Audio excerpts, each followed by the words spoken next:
반갑게 맞아 주시기를 바랍니다. 언제 번역된 찬양인지 모르지만 하나님을 선량하시다고 하니까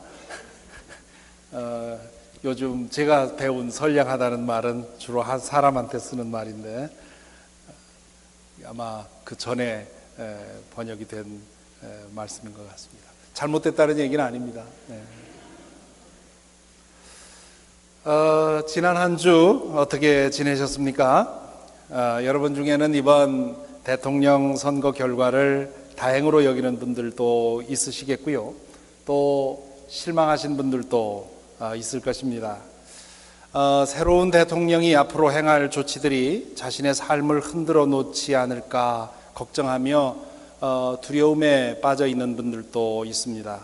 그건 우리 한인들만이 아니라 대부분의 소수의 이민자들이 그렇지요.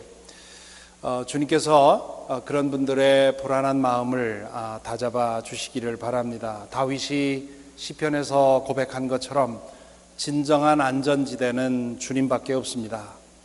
우리를 지켜줄 힘은 공화당도 민주당도 아닙니다.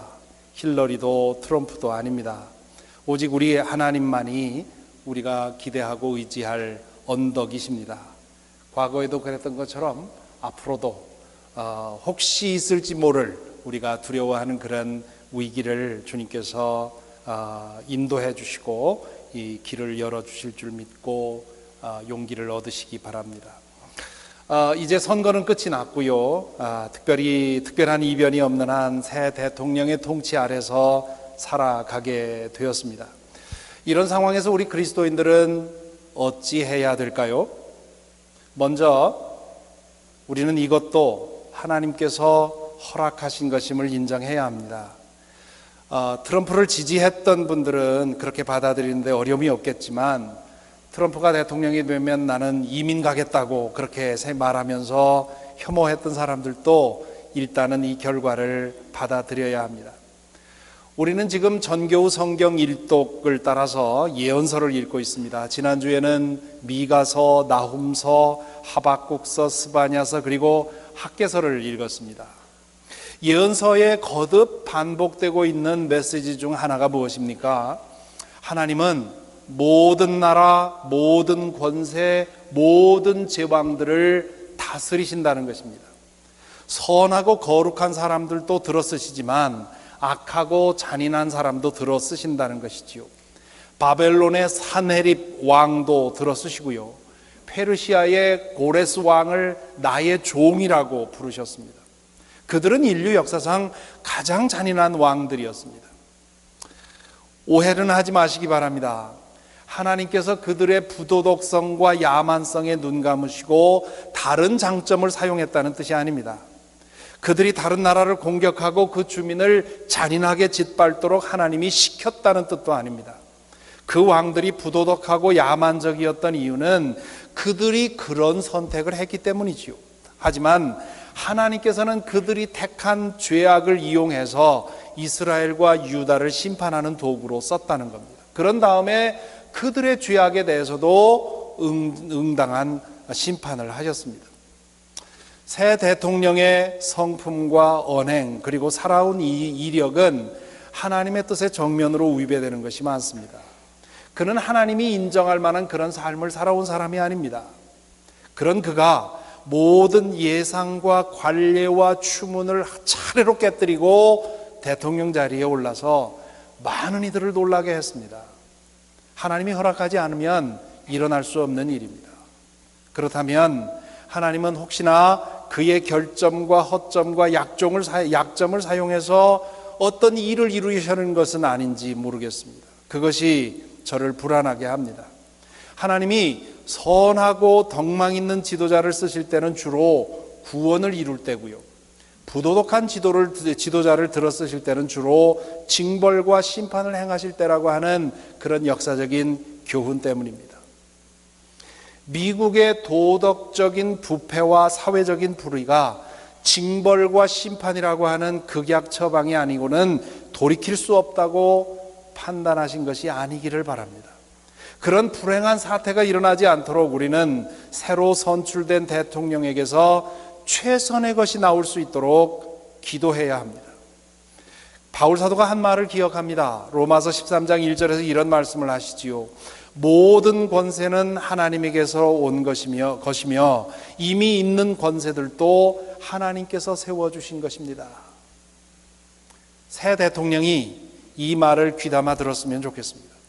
자신의 힘으로 싸워 이겨서 대통령직을 거머쥔 것이 아니라 하나님이 맡겨주신 것이라고 하는 사실을 깨달아야 합니다. 그렇게 된다면 지금까지의 그 오만한 방식과 그런 모습으로 대통령직을 수행하지는 않겠지요. 우리 믿는 사람들은 그가 하나님이 맡겨주신 권세를 제대로 사용하도록 도와야 합니다.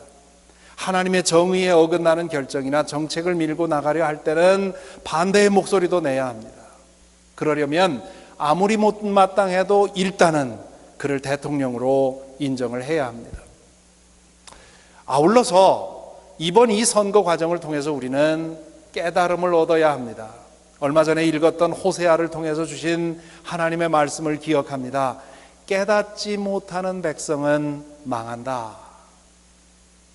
여기서 깨닫는다는 말은 지금 우리가 어떻게 살고 있고 하나님께서는 그것을 어떻게 보고 계신지를 알아차리는 것을 말합니다. 이번 선거 과정에서 우리는 미국 사회가 얼마나 망가졌는지를 똑똑히 보았습니다. 개인의 도덕성이 심하게 망가졌고 사회적인 불의도 깊을 대로 깊어졌습니다. 개인의 부도덕성, immorality와 사회의 불의, injustice는 이게 서로 연결된 것입니다. 그래서 부도덕한 인간들이 사회를 불의하게 만들고 불의한 사회 속에서 부도덕한 인간들은 더 부도덕해집니다. 그러다 보면 인간성과 이 사회가 함께 썩어가는 것이지요. 얼마간 썩은 상태에서는 회복이 가능하지요. 하지만 속속들이 다 썩어버리면 다 버리는 수밖에 없습니다. 과일 중에 가장 신속하게 썩는 과일 중에 하나가 아마 복숭아일 겁니다. 익은 복숭아에 하나씩 부패 과정이 시작이 되면 신속하게 대처해야 합니다. 때를 놓치면 성한 복숭아까지 다 버려야 됩니다. 하나님께서 호세아를 통해서 이스라엘 백성에게 깨달으라고 말씀하신 것은 바로 그런 뜻입니다. 개인적인 부도덕과 사회적인 불의가 얼마나 깊어지고 있는지를 유심히 보라는 것입니다. 그리고 너무 깊어지기 전에 이 상황을 되돌릴 수 있도록 깨어 일어나라고 하는 얘기지요. 바로 그것이 이번 이 선거 과정을 통해서 우리가 깨달아야 한다고 하는 사실이 하는 것이 저의 믿음입니다. 불행하게도 우리는 매우 부도덕하고 불의하게 살아온 사람을 대통령으로 세웠습니다. 새 대통령이 당선된 후에 부모들이 자녀들에게 해주는 말이 인터넷에 올랐는데요. 그 중에 토니 월트라고 하는 작가가 자기 딸들에게 이렇게 말해줬다고 합니다. 얘들아, 보통은 대통령이 아이들에게 좋은 모범이었지, 그런데 이번엔 너희들이 대통령에게 좋은 모범을 보여야 돼, 이렇게 얘기를 했다고 하지요. 얼마나 불행한 일입니까? 아마 여러분들 중에 트럼프를 지지하는 분들도 이 점에 대해서는 동의할 겁니다. 문제는 그것이 트럼프나 힐러리에게 국한된 문제가 아니라는 것입니다. 지난주에도 말씀드렸습니다만 이것은 미국 전체의 문제이고 그리고 그 안에 살고 있는 저와 여러분의 문제입니다. 나는 예외라고 생각하면 곤란합니다. 요즘 젊은 한국 젊은이들이 미국을 부르는 말이 있습니다. 천조국이라고 부른다고 합니다. 하늘천, 도울조, 나라국 해서 합해서 만든 말인데요. 하늘이 돕는 나라라, 그런 뜻으로 이렇게 부른다고 합니다. 과거에 우리는 모두 그렇게 알았지요. 청교도들의 성결한 믿음으로 시작된 이 나라가 하나님의 뜻을 따라 살았기 때문에 저렇게 축복받는다고 우리는 한국에 있을 때 다 그렇게 알았습니다.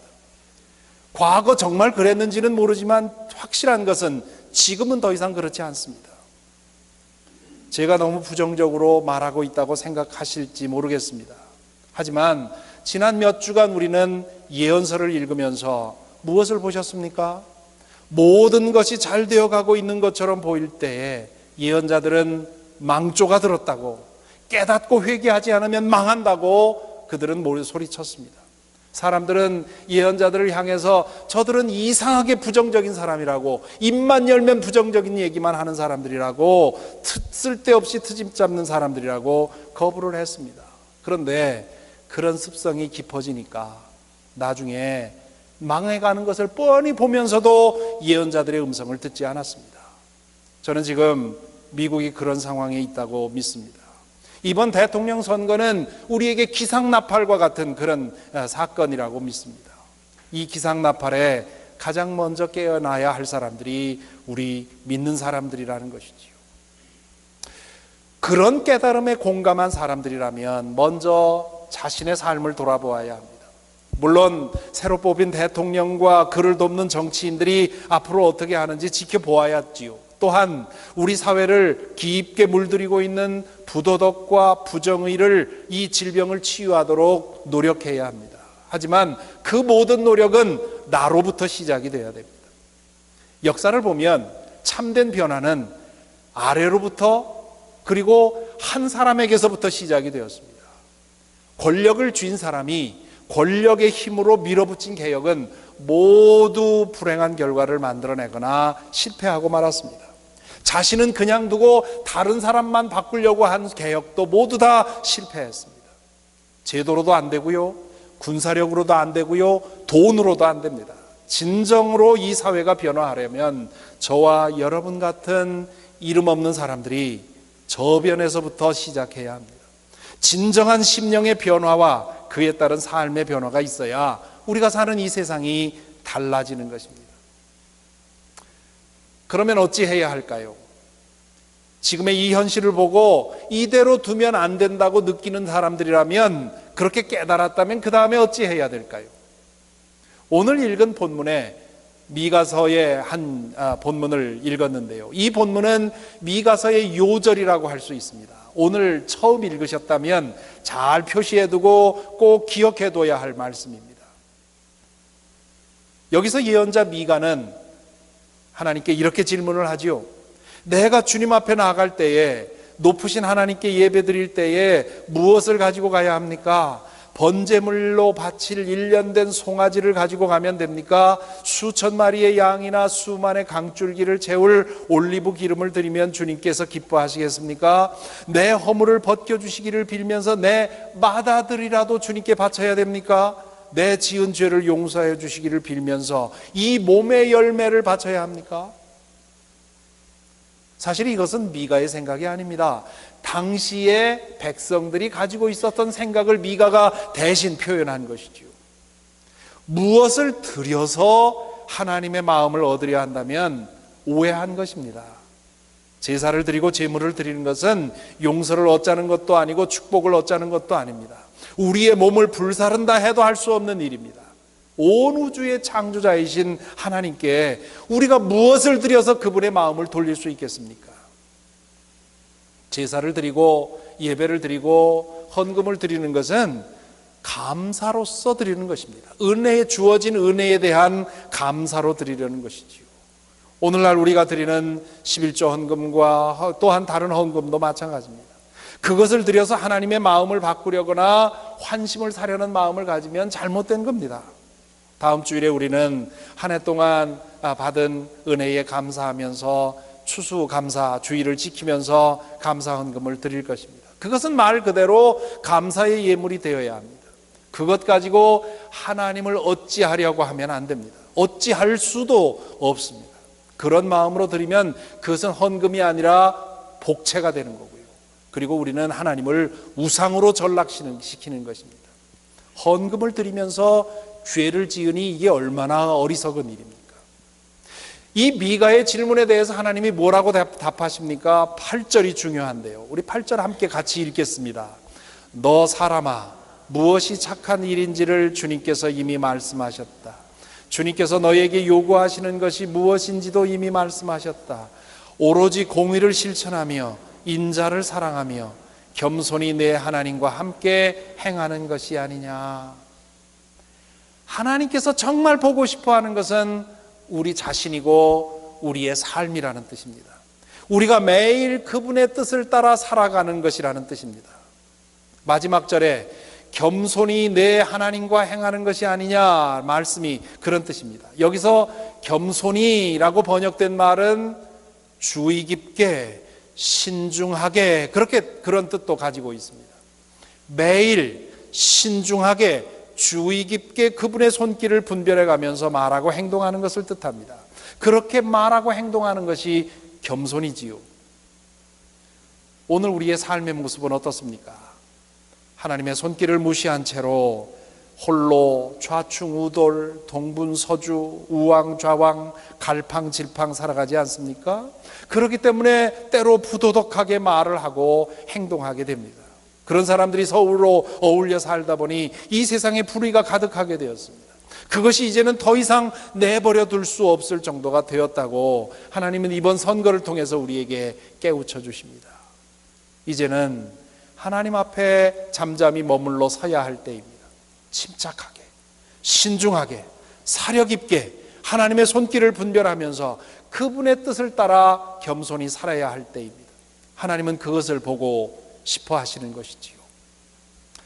그렇게 살아갈 때 우리에게 여러 가지 변화가 일어나는데요. 오늘 미가를 통해서 하나님은 그 중에 두 가지를 강조하십니다. 첫째는 공의를 실천하며 그렇게 말하고 있습니다.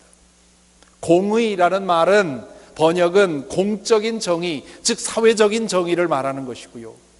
이것을 또 정의라고도 보통 번역을 하지요. 정의 혹은 공의는 한마디로 정의하자면 각자에게 마땅한 몫이 돌아가게 하는 것입니다. Giving everyone what she or he deserves. 한 사람에게 마땅한 것이 돌아가게 하는 것, 이것이 정의입니다. 그래서 유진 피터슨은 메시지 성경에서 이렇게 그 구절을 번역을 해놓았습니다. Do what is fair and just to your neighbor. 당신의 이웃에게 공정하고 정의로운 일을 하여라.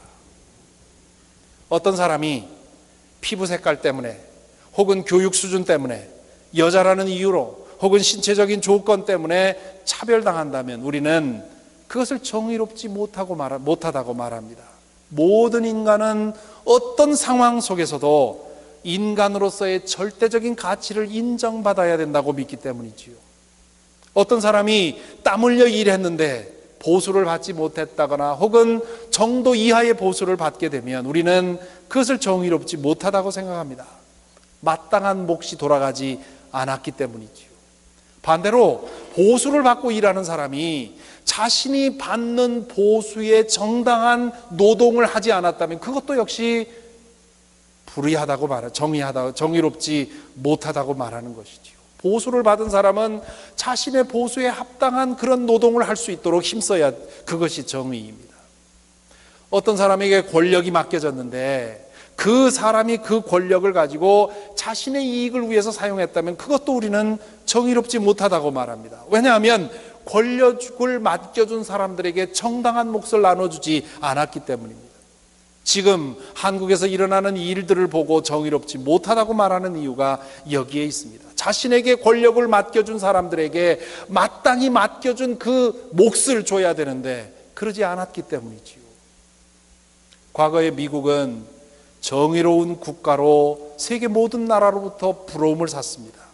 하지만 이제는 옛말이 되었죠.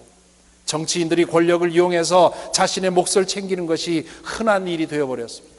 힐러리 클린턴이 정의롭지 못하다고 하는 이유가 단 몇십 분 강연을 하고 보통 사람 1년 혹은 10년 받는 어마어마한 보수를 받았다고 하는 것 때문에 그렇습니다. 경제정의도 망가졌습니다. 빈익빈 부익부 현상이 점점 심해져 가고 있습니다. 경제정의에 있어서 가장 대표적인 문제적인 인물이 새 대통령입니다. 그는 부정의한 경제제도를 자신의 유익을 위해서 부정하게 악용을 했습니다. 그것이 문제가 되자 거대 갑부 정치인들이 나서서 옹호하는 것을 보았습니다. 우리 자본주의가 얼마나 망가졌는지를 보여주는 겁니다. 법정에서도 마찬가지지요. 의로운 사람이 이기는 것이 아니라 요즘은 돈 많은 사람이 이기는 시대가 되었습니다. 과거에 한국에서 유행했던 말이 있지요. 유전 무죄, 무전 유죄. 돈이 있으면 무죄고 돈이 없으면 유죄라는 말이 미국에서도 점점 진실이 되고 있습니다. 미국의 사법 정의도 망가져가고 있는 것이죠. 이런 상황에서 우리 믿는 사람들이 어찌해야 되겠습니까? 모두에게 정당한 몫이 돌아가는 나라를 만들도록 노력하면서 우리 각자가 자신의 힘이 닿는 영역 안에서 정의를 실천해야 합니다. 그것이 오늘 이 시점에서 미가를 통해서 하나님께서 우리 각자에게 주시는 음성이라고 볼 수 있습니다. 제 이야기를 잠시 하는 것을 용서해 주시기 바랍니다. 제 자랑을 하는 것이 아니라 구체적인 예를 들려드리려는 것입니다. 저는 과거 한국에 있는 대학에서 10년 동안 근무했습니다.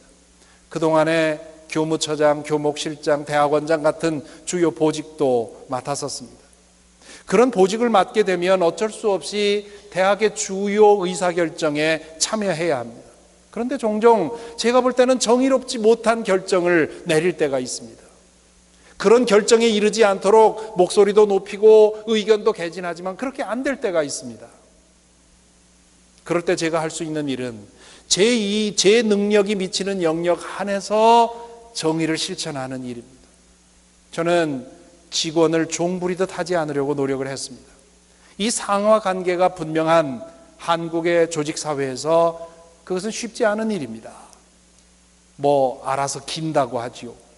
조직사회에서 그렇게 행동하면서 윗사람의 눈에 들어서 좀 더 빨리 승진하려고 하는 그런 분위기가 한국의 조직사회는 팽배합니다.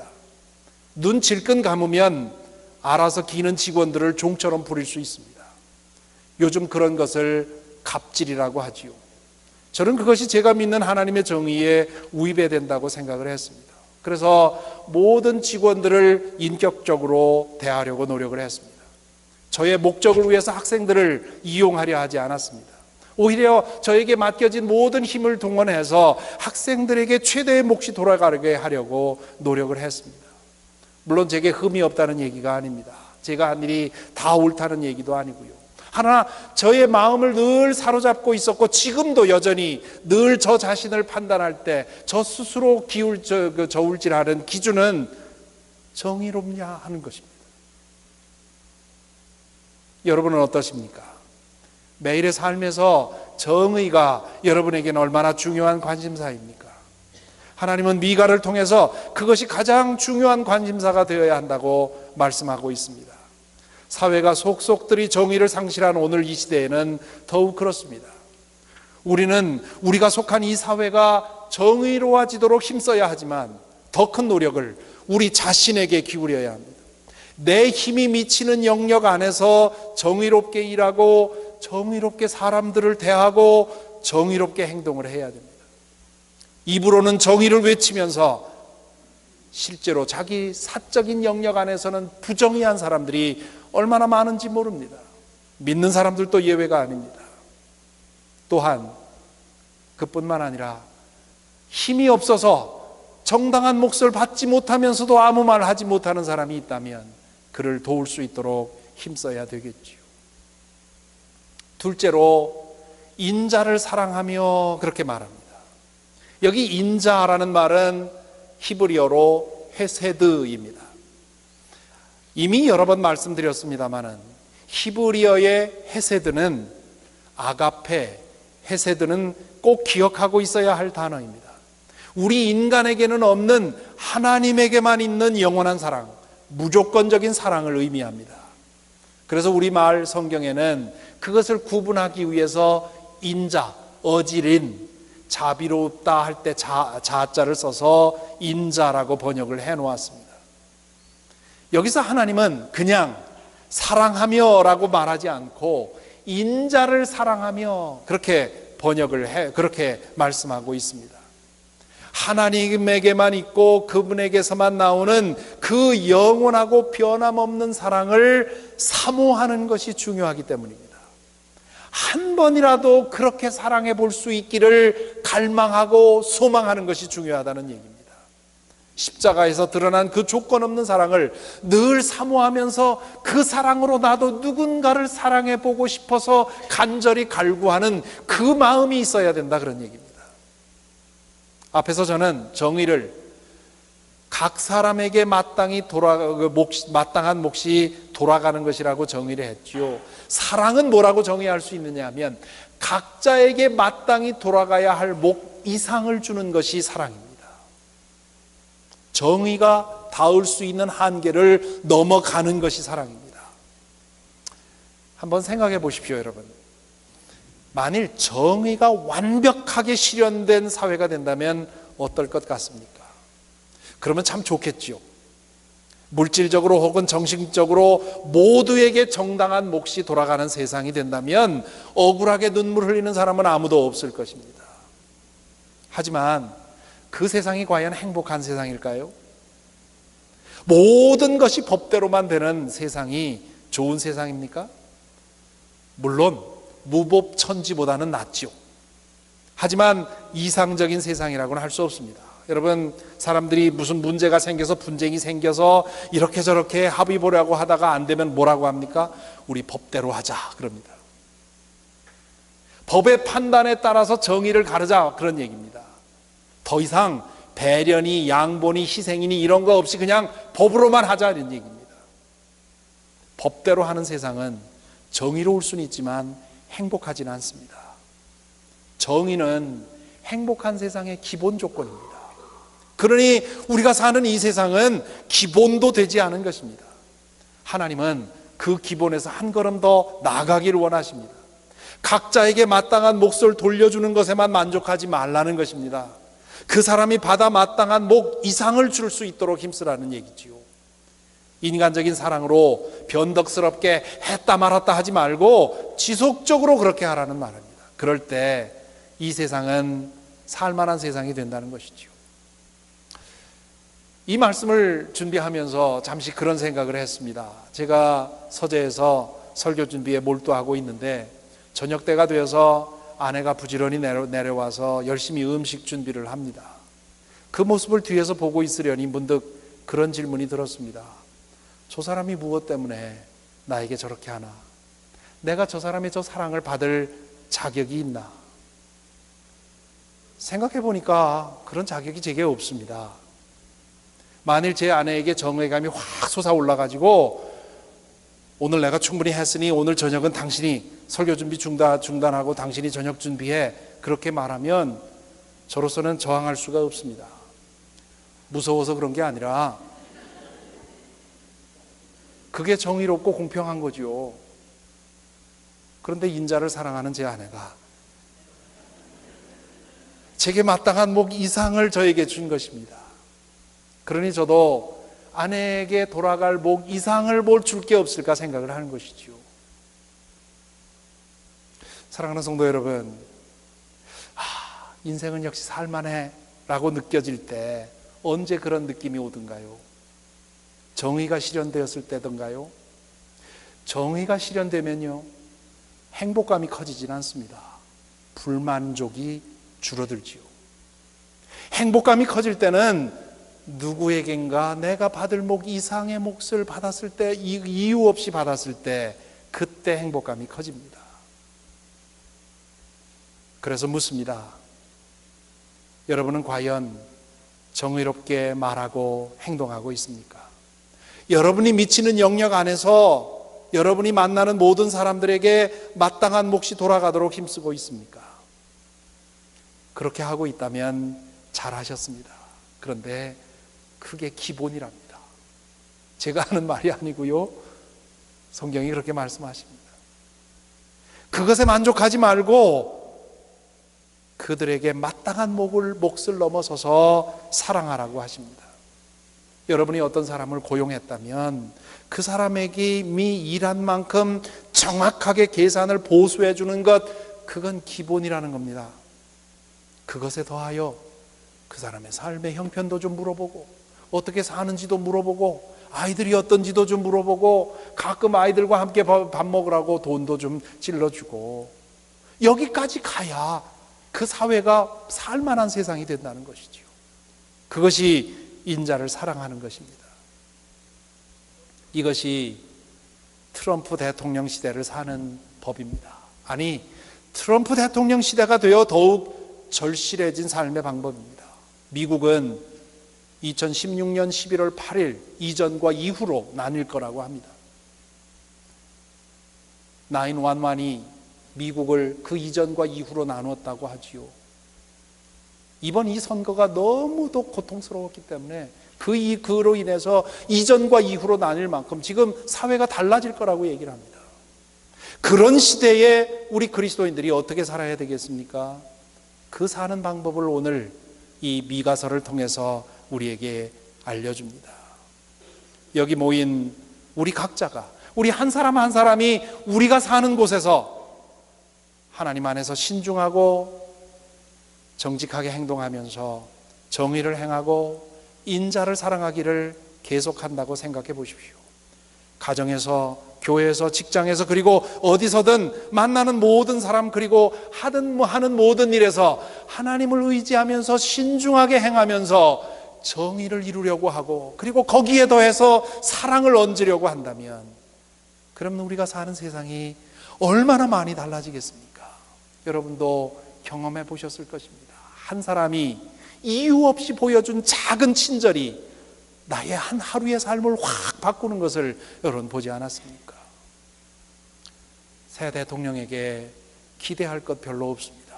그렇다고 크게 실망할 것도 없습니다. 우리에게 달렸습니다. 우리가 깨어 있으면 됩니다. 어느 시대든 하나님은 지도자를 보는 것이 아니라 백성들을 보십니다. 이 시대에 하나님은 새로 선출된 대통령에게도 관심 두겠지만 더 큰 관심은 과연 이 시대의 징조를 보고 깨닫고 회개하고 달라지는 당신의 백성이 있는지 그것을 보십니다. 그러니 여러분, 하나님을 더욱 인정하십시다. 더욱 신뢰하십시다. 그리고 신중하고 분별 있게 살면서 정의를 행하고 인자를 사모하는 저와 여러분이 되어서 다른 것은 몰라도 적어도 내 힘이 미치는 영역 안에서는 정의롭고 살만한 그런 세상이 될 수 있도록 힘쓰십시다. 그러면 하나님께서 천국을 만들어 가실 줄 믿습니다. 기도하겠습니다. 잠시 묵상하십시다. 묵상 가운데 오늘 말씀을 통해서 성령께서 여러분에게 어떤 음성을 들려주시는지 들으시고, 또한 오늘부터라도 성령께서 나에게 무엇을 행하라고 하시는지 마음속에 다짐하면서 그 일을 행할 수 있도록 그 힘을 구하시기 바랍니다. 기도하십시다.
역사의 주인이신 주님, 새 대통령과 앞으로 구성될 정부를 위해 기도합니다.